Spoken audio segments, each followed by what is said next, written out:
Hi guys, welcome to our channel mister సిస్ని. Big boss Telugu season 9లో మరో elimination అఫీషియల్గా పూర్తి అయ్యింది. రెండో వారం ఎలిమినేషన్ కోసం మొత్తం 7 మంది కంటెస్టెంట్స్ నామినేషన్స్లోకి రాగా వారిలో నుంచి మర్యాద మనీష్ ఈ వారం అంటే రెండవ వారం ఎలిమినేట్ అయ్యి బిగ్ బాస్ హౌస్ నుంచి బయటకు అయితే వచ్చేశాడు. ఎలిమినేషన్ ప్రకటించిన తర్వాత కొంచెం ఎమోషనల్ అయిన మనీష్ ఆ తర్వాత సెలబ్రిటీలతో కామనర్స్తో మాట్లాడి అందరికీ సరైన ఇన్పుట్స్ అందించి అందరూ గేమ్ బాగా ఆడండి, నేను డైలీ మిమ్మల్ని టీవీలో చూస్తుంటాను అని చెప్పి బిగ్ బాస్ హౌస్ నుంచి బయటకైతే వచ్చేశాడు. ఆ తర్వాత నాగార్జున వద్ద ఉంచి నిల్చొని మాట్లాడుతూ ముఖ్యంగా భరణి యొక్క ఫేస్ మాస్క్ని తొలగించే ప్రయత్నం చేశాడు మన మనీష్.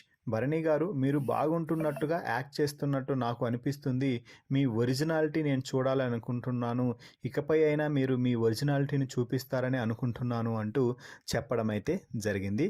ఇక వెళ్ళిపోయే సమయంలో నాగార్జున మాట్లాడుతూ, మనీష్ నీకు బిగ్ బాస్ ఒక బంపర్ ఆఫర్ ఇచ్చారు, అదే బిగ్ బాంబ్, నువ్వు ఈ బిగ్ బాంబ్ని ఎవరిపై వేయాలనుకుంటున్నావో చెప్పు అని అనగానే, సార్ అసలుకి బిగ్ బాంబ్కు వచ్చే పనిష్మెంట్ ఏమిటో చెప్తే నేను ఆ తర్వాత ఆ పనిని ఎవరికి ఇవ్వాలి అనేది నిర్ణయం తీసుకుంటాను అంటే ఈ బిగ్ బాంబ్ వేసిన వారు తమ పనితో పాటు ఇంకొకరి పని అంటే ఎక్స్ట్రా పని కూడా చేయాల్సి వస్తుంది అంటూ నాగార్జున అయితే చెప్పాడు. దీంతో బిగ్ బాంబ్ని ప్రియాపై వేస్తున్నట్టు మనీష్ అయితే చెప్పడం జరిగింది.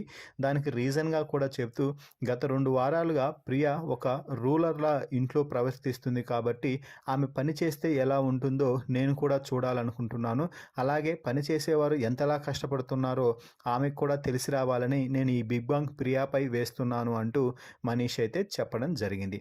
మరి బిగ్ బాంబ్ ప్రియాపై మనీష్ వేసిన విధానంపై మీ అభిప్రాయాన్ని కామెంట్స్ రూపంలో తెలపండి. మరిన్ని బిగ్ బాస్ లైవ్ అప్డేట్స్ కోసం మన ఛానల్ని చూస్తూ ఉండండి. Please subscribe our YouTube channel mister సిసింద్రి.